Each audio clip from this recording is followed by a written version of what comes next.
Welcome to Love, Life, and Marriage with The Woods. I am Saiko. And I'm Sharon. And welcome to our channel. Please do the following. Please like, subscribe, share. Hit the notification bell at the bottom of the video. Whenever we go live and post any content, you'll be one of the first to view it. Please also, if you don't mind, if you care to do so, if you feel led to do so, please support our ministry through two ways. You can support it through the BCV merchandise. You can find that at the description below this video, and or through our donation options listed as well. Miss Woods, we are back in our car until we change venue locations, and we want to continue this conversation, this sexual conversation regarding our sexual what's the word you want to call it? I don't know where you're going with that. Where have we been going with it? What have we been discussing? What have we been doing? We've been dealing with. Yeah, no, you said we talked about the frequency. Yeah, the frequency and you know, so, like thereof, and what causes it. So, yeah. And we have a current. Well, one of the things that we now realize that can cause infrequency of your sex life as married couples, outside of sickness, outside of travel or being separated by distance and job, requirements, those things can cause your sex life to be infrequent. But also, we're discovering, and even more so now, discovering a lack of peace when there is a lack of peace in your home, and that can take on many forms. Yeah. They can take on many forms, as it can be lack of peace in the home between both couples, both parties in a couple, or as a couple. That can be, and normally we find that being the case with a lot of married couples, are arguing amongst themselves, which causes their sex life to be infrequent, more so. But we also, I have a question. Go ahead, speak up, please. You think, can y'all be intimate with your spouse when you're mad at them? Or does one of the other spouse one of them may not care. One may not care. Look, you don't care, you can get mad. They're not having sex with your attitude. I'm just wondering, do people, or do you, and is it more so women, or is it the man that says, okay, well, no, I'm mad, I don't want to have sex right now? It can be. I'm pretty sure there are some men, but it's more so women. I would believe it's more so women that don't want to do anything when they're. And unfortunately, women use sex as a tool to kind of try to punish their husbands. Mm-hmm. That I'm gonna make him sleep on the couch kind of nonsense. Yeah. We don't do that. No. Withholding sex from your partner is sinful. Yeah. That's the basic way I can put it. Mm-hmm. I think they know that too, but they don't care. Mm-hmm. But so I was just wondering that if you have had a disagreement or something's not resolved, how does that affect your sex life then? But carry on. Well, no, I think that's another factor. But at the making of this video, we have been, this past week has been very challenging for us, and to the point to where it has also affected our sex life, because we're dealing with children, or the discipline or behavior of children, and that can also affect your sex life. And I say that because, especially if you have young adult children, or children who are entering into young adulthood. Yes. So for us, we wanted to share this with you all as well too, because it is a matter that has been affecting us, and I'm sure we're not alone, but sometimes you can feel like you are alone. And so we have been just having a very challenging. This past week has been very challenging for us. Hopefully by the time we do the next video or so, this matter will be resolved. We hope and pray that it will. But we're also committing the situation over to the Lord as well too. But it has taken a toll on us. So I'll let you, if you want to, dear. Because you have mentioned it. You have brought the idea, which is a great idea. You said, we need to talk about how dealing with our children, how the children can be, a block and a barrier to having an enjoyable and frequent, sexual relationship with your spouse. Yeah. So not only are, especially we already know it's a given when they're young, when they're newborns, when they're babies, when they're toddlers, that's a given that you're going to be interrupted from your intimate time with your spouse because of their needs. Mm-hmm. If you're nursing, those kind of things, all of that plays a factor. But after all of that has passed, and then we're entering into another phase where your children are now becoming adults. Now you have to relearn. You have to learn how to parent them as an adult, and not as a baby, not as a child, not as a teen. Yeah. It's now entering to adulthood, and for us, this is new for us. Mm-hmm. Because our sons were not with us when they became adults. Nope. And then too, I think sons and daughters are different. Mm-hmm. You expect your sons to grow up and be men and leave the house. You expect them to become independent at some point. But your girls are a little bit different because you want to shelter them. You want them to be with you until they leave the home to get married. That is your desire. But sometimes, when they get to that age, it's like, for some reason, their mind just switches and starts thinking, other things other than what you've taught them. Yeah. So that's what we have been dealing with this past week. Just trying to seek the Lord and ask, how do we navigate this particular season in their lives and ours? Yeah. And please leave comments in the bottom of this video because we would appreciate any insight that you have. Those of you who have young adult children in your house still under your roof. Yes. Because we would appreciate that. But these past few days have been very challenging for us. We haven't been getting much sleep, because we've been, trying to deal with a matter with one of our girls regarding choices that she is making. It's nothing to our knowledge of sexual or immoral issues or something like that. But it is issues of wisdom and I would say maturity. Yeah.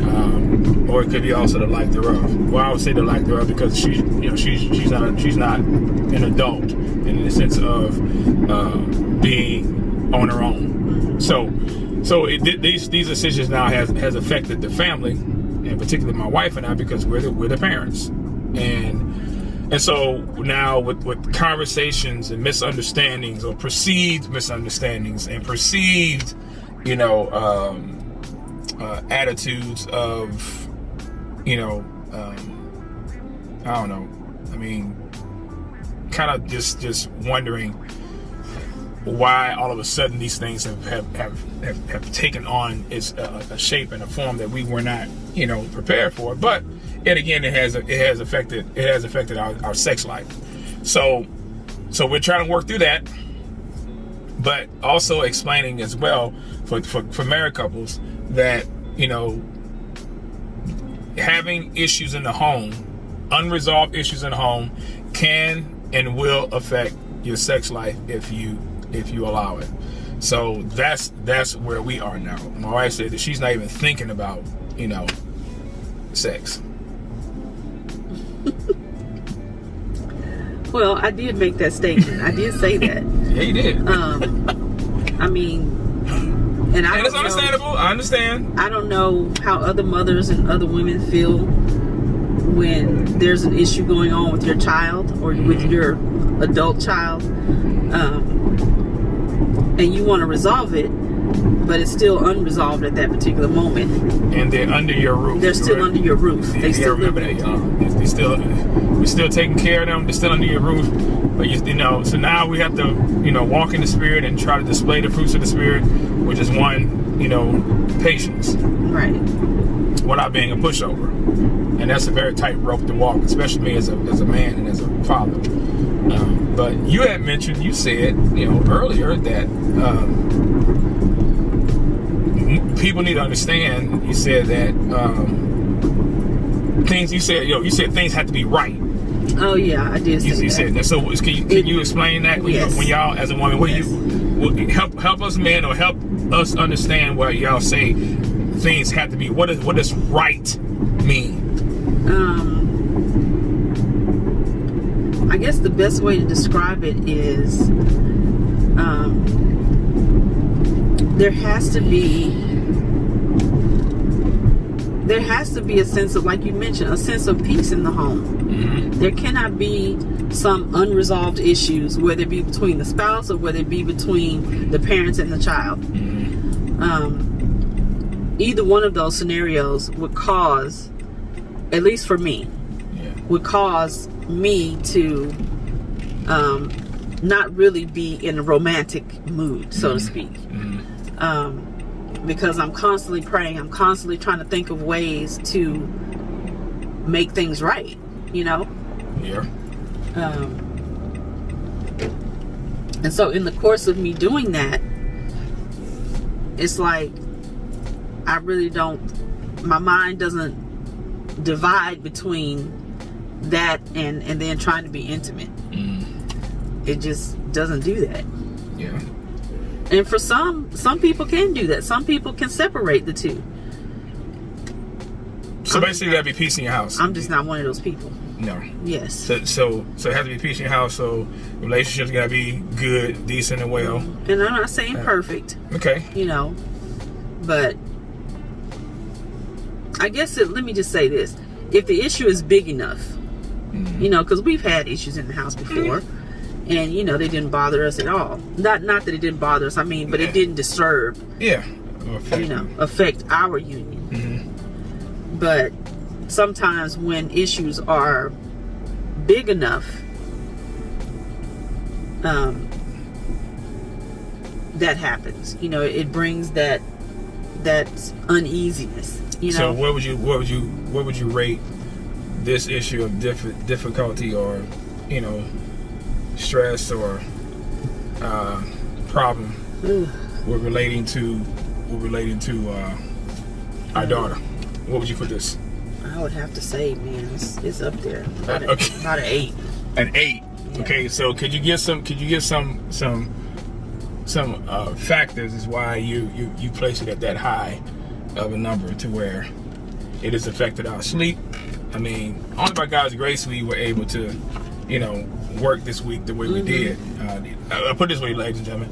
The other night, my wife and I, we stayed up until after midnight talking with our daughter regarding, you know, her heart attitude, her relationship to us, or non-relating to us, and so that was a 4. I mean, that was a conversation that lasted until after 12 o'clock, and we only had 4.5 hours of sleep that night. I drive for a living during the day, you know, so being behind an 18-wheeler for 12 hours, give or take, between 10 and 12 hours, with only 4.5 hours of sleep, that was only by the grace of God that I was able to effectively do my job. And then so I prayed for my wife, prayed for me, that we were okay, you know what I'm saying? And so God answered our prayer with that. But that was still, you know, an issue and a factor that affected our house. So I know for a fact this has affected our sex life. I know for a fact this has affected our home. And this is why we're sharing our lives with you all, because again, we don't want everybody to think they're just happy all the time or whatever like that. You know, we dealt with the issue of abuse with my wife and her past, and things of that nature. So these are one of those areas that, as married couples, if we're not careful, we can allow our children and their behavior to affect us. Now, the Bible talks about in 1 Corinthians 7 about, coming together, or separating ourselves from sexual time, but then coming together so that Satan won't tempt us for our lack of self-control. So there are times when, under agreement, that the couple, both parties say, you know what, I think we just need to just pray, just devote some time, just to pray, and you're so caught up in trying to resolve that and praying and seeking the Lord that sex isn't an issue, because once this matter has been either resolved or God has given us a peace and a grace about it, then we can resume with that. But there are times when if we're not careful, this can become an issue and a problem, and then that's what the enemy will want. So this is why we wanted to, just to share our situation with you all as well too. So what other thoughts you have there? I mean, not sure how long this video is going to be, but we just wanted to kind of give everybody a little bit of an addendum to what we discussed last video regarding the frequency, because now this is dealing with the infrequency side of it, and I'm glad you brought it up. That is a factor. 'Cause I didn't even think about your kids can be a factor in causing you not to have regular sex and causing infrequency to occur. So I would ask everybody else, how do y'all deal with that in your household? Those of you that have older children, how do you deal with that, or does it even affect you that way? Does your household have to be at peace to come together as a couple? I would say that it would have to have some kind of peace, in your house to do that. But yeah, it would, unless both parties are so insensitive and don't even care, But then I guess my question would be, what about couples that already have marriage issues, and then this occur? Don't start with me. I ain't in the mood today, all right? This kind of just adds more of another layer to the problem cake. It does, and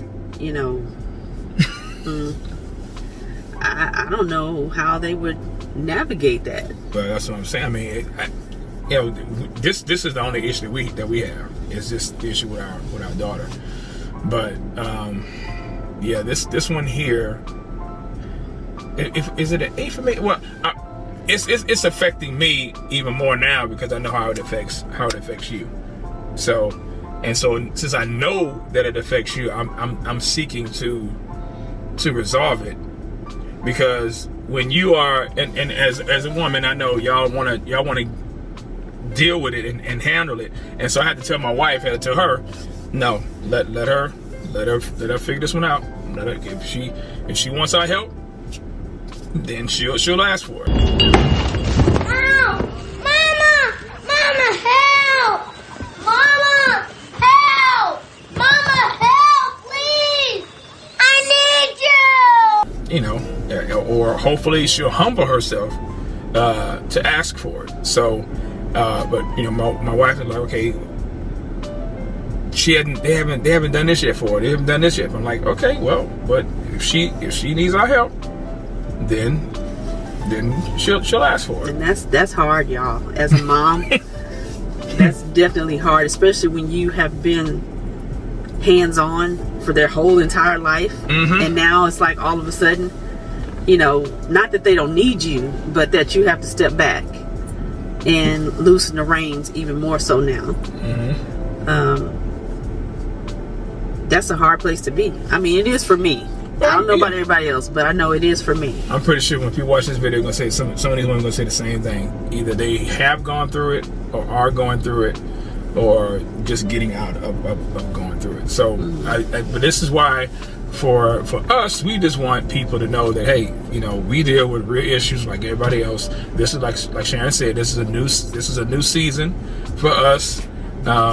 We dealing with we're dealing with young adult, you know, pre-adult, you know, young women.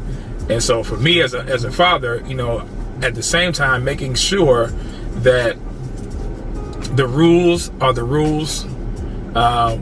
Be gracious, but we cannot allow any form or any kind of disrespect or disobedience or refusal to submit to a godly authority occur in our house. And so, you know, for us, if it gets to a point to where, you know, somebody is going to have to either leave or something's going to have to change, and it may not be favorable for us, we know it's going to affect, you know what I'm saying, our sex life, because it's already affected, you know, my wife now, and we haven't even begun to deal with the overall issues that we are planning to. But this is life. This is what, you know, this is what God has, you know, called us to do. And I think also, if he has not equipped us to do it, then he wouldn't allow it to come in our, you know, in our doorstep. But, you know, being focused and having the communication, I believe, as couples is important, because now it forces you and I as a couple to trust and rely on God, that he is going to do, you know, the work, and he is responsible for the results. We're just responsible for doing our part. But kids can affect your sex life, and like you said, from babies to doggone until they walk out the door. You know what I'm saying? They can if we allow it, and they can if we refuse to address and deal with things, you know, the way that God commands us and tells us to do it. So that's you know, that's where I am with it. You know, we wanted to just put that out there as one of the things that can cause marriages to experience in a frequent sex life, and then also have to guard your heart from any type of sexual sin in the marriage, because of these outside interferences or issues that can cause your marriage to weaken. So you have to be careful and guard your heart and protect your marriage as well. So, any other thoughts there? I know you're kind of blank. I know, but you know, I just I'll be glad when this part has passed. You know, so what about like, I think you mentioned it, falling into sexual sin, when the one or the other spouse is not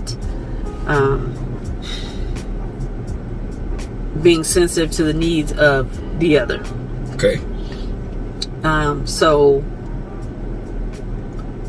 we had, and I'm only bringing this up because it was in the comments. Yeah.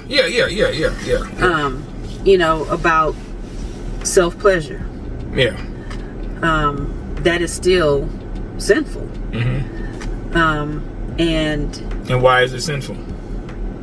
Because you're still having sex without your partner, without your spouse. Yeah, but why?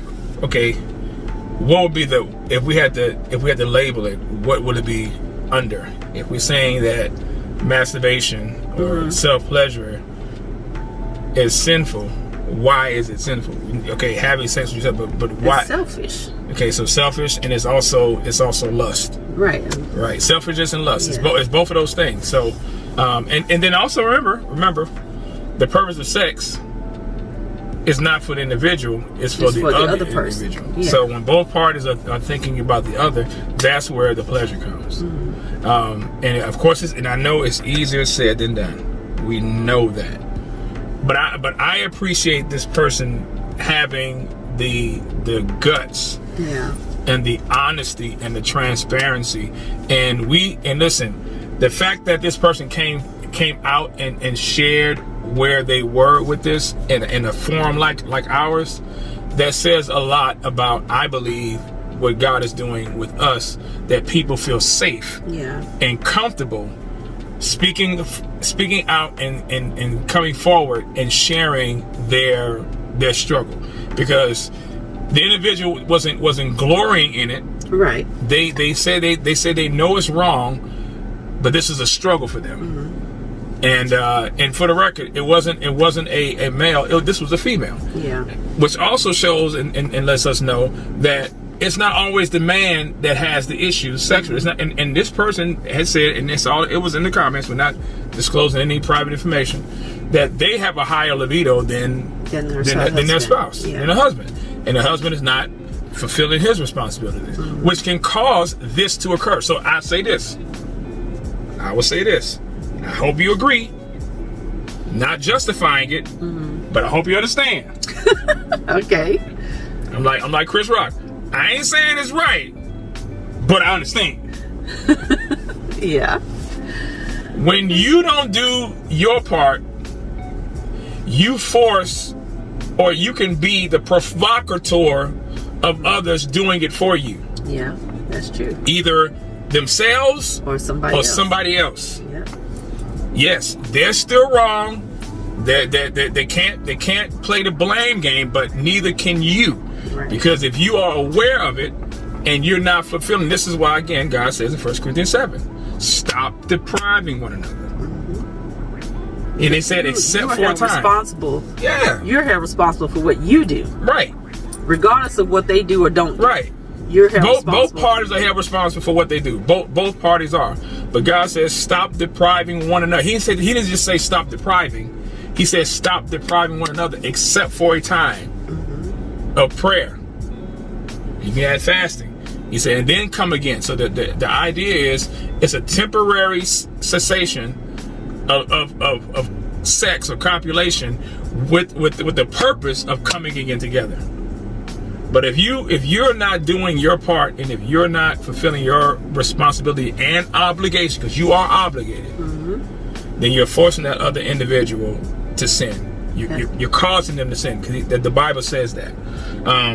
And so my heart goes out to this system. It really does. But again, I appreciate the fact that they were open and honest. And what they said was, also did, it said this conversation needs to happen. Yeah, which was encouraging. People have said that. A few people have said it. Yeah, they said this conversation needs to happen. So as we're sharing our lives, and as we're sharing our experience and our journeys and our struggles, we appreciate, and it encourages us to hear you all share your struggles, your lives, your experiences with us as well too. Because this is how we grow, and this is how we are able to, strengthen each other. Yeah. So we really appreciate that. And again, please let us know in the comments. I mean, this stuff is important. We're just getting started with this series. We're gonna address some issues and some topics. Again, this is GFO, y'all. GFO, rated GFO, grown folk only. Okay, grown folk only. Because we want to talk about the things that we know everybody and their mama in the body of Christ is talking about, but we want to do it and frame it in a context where we can be free and be mature, but most importantly be biblical as we address these things. So it's going to be some levity in here. There's going to be some laugh, but we want to be serious about this matter, because when it comes to these things, sometimes it's not a laughing matter. People are being affected by this, so we do appreciate that. So leave a comment in the comment section. Let us know what you think about this video. Do you agree with what we're talking about? Do you believe that your children, if you're not careful, can be a barrier, can be a CB,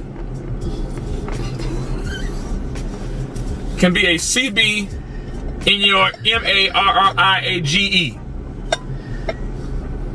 Because yeah, they can. I believe they can, and I'm pretty sure you do too. So please. I was wondering if you were going to do that. Well, see, you don't have to wonder. Don't ever wonder.